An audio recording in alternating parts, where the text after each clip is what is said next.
करेंगे।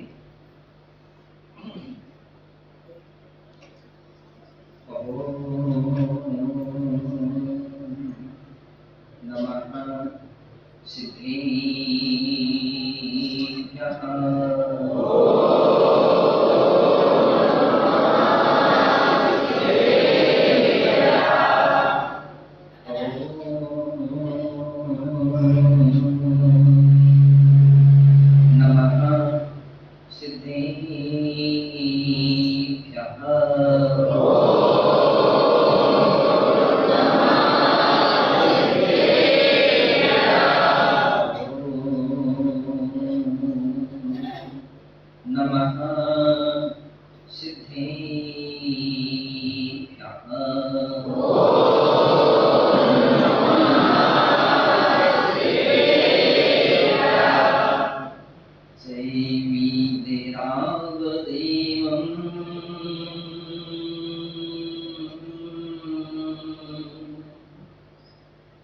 जय झिणिवाणी ये करी माला। जय गुरु विमल सम्मति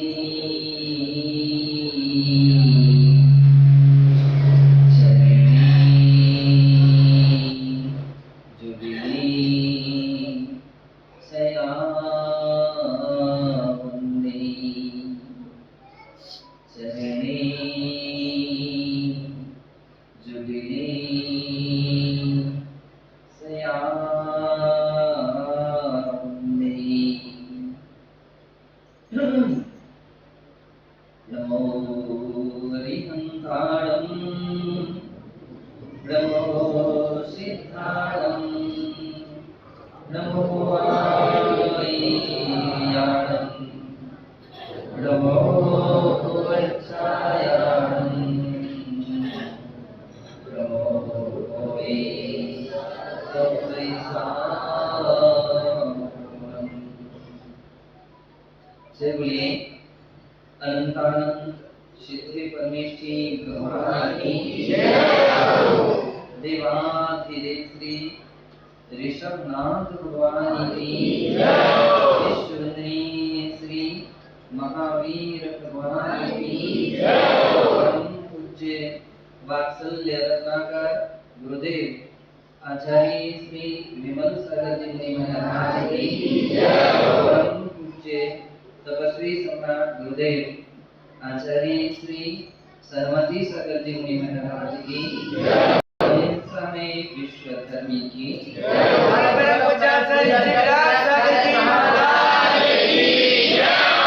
समस्ताचार्य संघ की जय। जयकारा गुरुदेव का जय।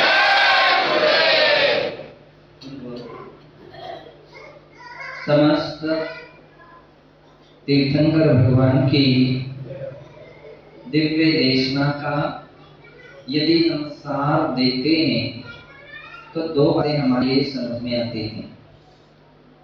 एक आत्मा और दूसरी परमात्मा। आत्मा और परमात्मा दोनों में अंतर भी समझ में आता है कि जो आत्मा है वह अभी आत्मा ही है, परमात्मा नहीं है। और जो परमात्मा हो चुके हैं वे परमात्मा हैं, वे सामान्य आत्मा नहीं है। देखने का, सोचने का, समझने का केवल दृष्टिकोण है। यूं तो परमात्मा में भी आत्मा छिपी हुई है। परमात्मा आत्मा से रहित नहीं हो गए हैं। परमात्मा में भी आत्मा निहित है। लेकिन जो अंतर हमने किया है वह एक संसारी आत्मा और एक सिद्धात्मा की दृष्टि से अंतर किया है। संसारी प्राणी के लिए हम सामान्य रूपे में आत्मा शब्द से पुकार लेते हैं और अरहंत तथा सिद्ध भगवान के लिए हम परमात्मा के रूप में देखते हैं। अरहंत भगवान परमात्मा है कि नहीं है? कौन से परमात्मा है? कौन से परमात्मा? सकल परमात्मा है। और सिद्ध भगवान कौन से परमात्मा है? निकल परमात्मा है। तो परमात्मा को हमने अरहंत और सिद्ध में विभक्त किया है। इसका मतलब कि इसके उपरांत जितने भी प्राणी हैं वे सभी परमात्मा नहीं हैं, केवल आत्मा ही हैं। आत्मा के विषय में आचार्य श्री पूज्यपाद महाराज ने सर्वार्थ सिद्धि ग्रंथ में एक लक्षण दिया और वहां पर वे लिखते हैं कि आत्मा क्या है, आत्मा कैसे कहते हैं? तो वे कहते हैं अक्षरोति व्यापनोति इति अक्ष इति आत्मा, अर्थात जो ज्ञान दर्शन जिसमें व्याप्त होकर के रहते हैं उसका नाम है आत्मा। जिसमें ज्ञान दर्शन नहीं होते हैं वह अनात्मा है। आत्मा कहो या जीव कहो, दोनों का अर्थ एक है। अनात्मा कहो या अजीव कहो, दोनों का अर्थ एक है। जिसमें ज्ञान दर्शन पाए जाते हैं उसे क्या कहते हैं? जीव। और जिसमें ज्ञान दर्शन नहीं पाए जाते हैं उसे अजीव कहते हैं। तो ये आत्मा का स्वरूप है। आप लोगों ने कभी कहीं पंचकरण देखे कि नहीं देखे? कितने लोगों ने देखे हैं? लगभग सभी देखे। जब भगवान का गर्भ कल्याण होता है उस समय अष्ट कुमारियां देवियां तीर्थंकर भगवान की माता की सेवा करते हैं, गर्भ शोधन करते हैं और 56 दिक् कुमारियां भी होती हैं। कितनी? 56। और वे 56 दिक् कुमारियां माता की सेवा करते हैं। सेवा अलग अलग किस्म से करते हैं। कोई मां के लिए स्नान कराते हैं, कोई नए वस्त्र उनके लिए प्रदान करते हैं, कोई आभूषण पहनाते हैं, कोई उनका श्रृंगार करते हैं, कोई उनके भोजन की व्यवस्था बनाते हैं, कोई उनको बैठने की व्यवस्था बनाते हैं, कोई उनको शयन करने के लिए पलंग आदि लगाते हैं। अलग अलग किस्म से सेवा करते हैं। और कुछ देवियां ऐसी भी होती हैं जो मां को प्रसन्न रखने के लिए तरह तरह के प्रश्न भी करती हैं। क्या करती हैं? प्रश्न करती हैं।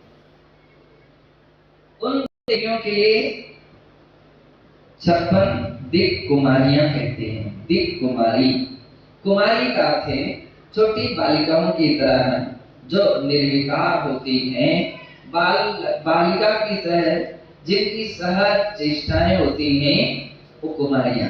एक छोटी सी देवी आके तीर्थंकर मां के सम्मुख खड़ी हो गई और खड़ी होकर के उसने पूछा, हे जगत जननी, मेरी एक जिज्ञासा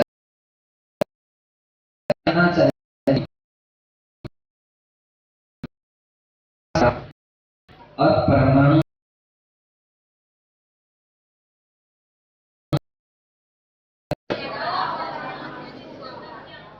देखो इतना प्रश्न किया, आकाश से बड़ा और परमाणु से छोटा क्या होता है?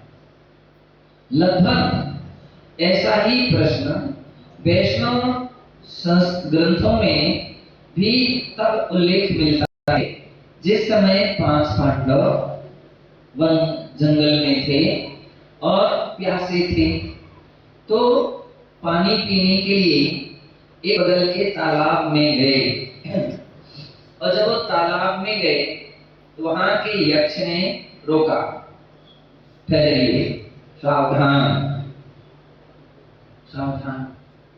लेकिन वो प्यासे थे, प्यासे व्यक्ति को किसी की बात सुनने की अवसर रहता है क्या? प्यासा है ना, तो उसको पानी देखा कि तुरंत दौड़ पड़ता है। तो बतलाते हैं कि सबसे पहले नकुल गए थे, तो उन्होंने सुना नहीं, वो सीधे तालाब में घुसे और जैसी पानी पी करके वापस होने लगे कि उस यक्ष ने क्या किया, उनको मूर्छित कर दिया। सहदेव और भी अर्जुन, भीम सब मूर्छित होते गए। अंत में जाकर के नंबर किसका आया? युधिष्ठिर का आया। और जब युधिष्ठिर का नंबर आया तो बतलाते हैं युधिष्ठिर समझदार थे, गंभीर थे, धैर्यवान थे, विवेकी बुद्धिमान थे। तो जैसे ही उन्होंने देखा कि अरे यहाँ तो मेरे चार भाई अचेत पड़े हुए हैं, तो विस्मित हो गए। लेकिन वो सोचने लगे कि मेरे प्राण भी अब कंठ तक आ चुके हैं, यानी इतनी प्यास थी उनको, इतनी प्यास लग रही थी कि उनको लग रहा था कि शायद प्यास के कारण से ही मूर्छित हो गए, तो मैं शीघ्र ही पानी पीऊं और पानी ला करके इन सबको पिला दूं। ऐसा उनके मन में विचार आया। तो 2 कदम जैसे उन्होंने बढ़ाए तो उनके लिए भी आकाशवाणी हुई, सावधान। उन्होंने चारों तरफ देखा, कुछ तो नहीं दिख रहा है। उन्होंने पूछा, कौन हो, क्यों हमको रोका है? तो आकाशवाणी भी, मैं यहाँ का यक्ष हूं, मेरे प्रश्न का समाधान दिए बिना तालाब में पानी नहीं पी सकते हो, ना उस पानी को ले सकते हो। तो युधिष्ठिर ने कहा, क्या है तुम्हारा प्रश्न?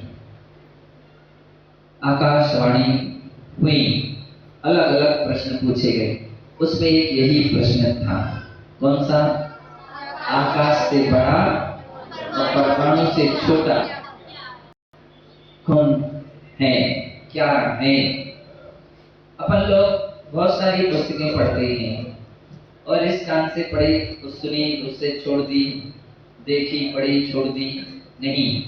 तुलनात्मक अध्ययन करना चाहिए, देखना चाहिए कहाँ क्या कहा गया है दूसरी जगह और अपने यहाँ क्या कहा गया, अपने यहाँ क्या कहा गया, उस विषय में दूसरी जगह क्या कहा गया। युधिष्ठिर विद्वान थे, उन्होंने सोच लिया। लगता है युधिष्ठिर ने जैन शास्त्र पढ़े थे। क्या था? पढ़े थे।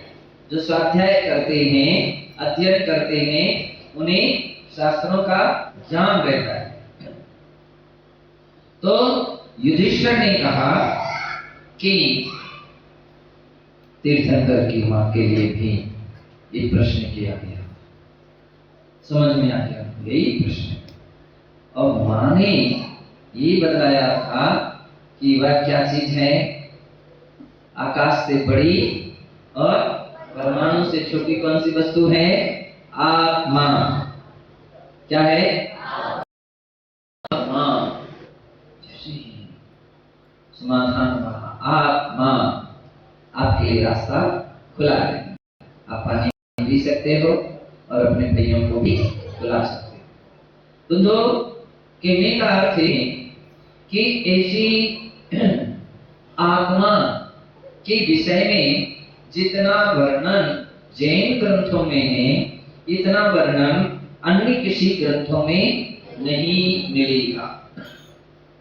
जितना वर्णन, जितना बारी वर्णन है अन्य शास्त्रों में नहीं मिले। फिर भी अपन स्वाध्याय नहीं करते हैं, शास्त्रों का अध्ययन नहीं करते, पढ़ते नहीं हैं, सुनते नहीं है और सुनाते नहीं, तो इसलिए अपन भूले ही रहते हैं। जैसे आम व्यक्ति वैसे ही आप, दोनों में कोई अंतर नहीं रहता है। ध्यान रखिए, जैन ग्रंथों में सबसे बड़ी बात कही गई है आत्मा की। किसकी कही गई है? आत्मा। आत्मा के विषय में दो प्रकार के समझाने के तरीके हैं, एक विधि और दूसरा निषेध। एक दृष्टि से, विधि दृष्टि से देखते हैं तो आत्मा के विषय में शास्त्र कहते हैं अरे गोखलुद्धो में एक हूं, शुद्ध हूं, नित्य हूं, निरंजन हूं, निर्विकार हूं, ऐसी शक्ति से संपन्न में एक आत्मा हूं। ज्ञान दर्शन मेरी आत्मा का लक्षण है। शेषा में बाहिरा भावा, जितने भी अन्य पदार्थ हैं वे मेरी आत्मा से बाहर यानी भिन्न हैं। शेषा में बाहिरा भावा सब्वे कहते हैं, ऐसी ये आत्मा के विषय में अपन भूले हुए हैं, दिन रात संकल्प विकल्पों में डूबे हुए हैं। आज अपन देख रहे हैं, किसी के भी चेहरे देखोगे तो चेहरे कैसे दिखते हैं? तनाव सहित,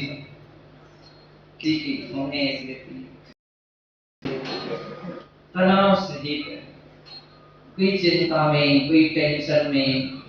सबसे अधिक व्यक्ति प्रभावित हैं। आज के विज्ञान ने इस बात के लिए सिद्ध किया है कि व्यक्ति अन्य संसर्गज रोगों से इतना बीमार नहीं है जितना वो अपने ही कारण से बीमार है, अपने ही कारण से बीमार है। बाहर के जो छुआछूत बीमारियां हैं वे उतनी प्रभावित नहीं कर रही, स्वयं से परेशान हो रहा है। अगर कोई व्यक्ति आगे कह दे कि तुमको भूत लगे हैं, लो एक बीमारी नई खड़ी हो गई, तुम्हारे भूत बेहतर बाधा है, वो परेशान, चूहा निकलेगा उसके घर में तो उसको वही भ्रम खड़ा होता है। कोई भी छिपकली निकलेगी तो नहीं गया, थोड़ी सी हवा में कोई भी कपड़ा हिल रहा हो तो लगेगा कोई बैठा वहीं। एक ऐसी समस्याएं हैं कि व्यक्ति उत्पन्न हो, बहुत कुछ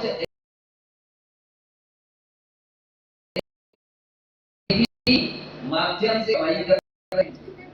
क्या कर रहे हैं? बिना पैसे की कमाई है, बिना लागत की कमाई है। बस तुम्हारे यहाँ परेशान, तुम्हारे इस कारण से बीमार। अब वो व्यक्ति चक्कर लगा अरे हाँ सब ठीक हो जाएंगे, हम विधि बताएंगे, मंत्र बताएंगे, व्यक्ति उसके पीछे घूमना शुरू कर देता है।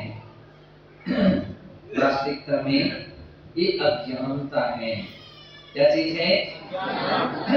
अज्ञानता के कारण व्यक्ति परेशान है।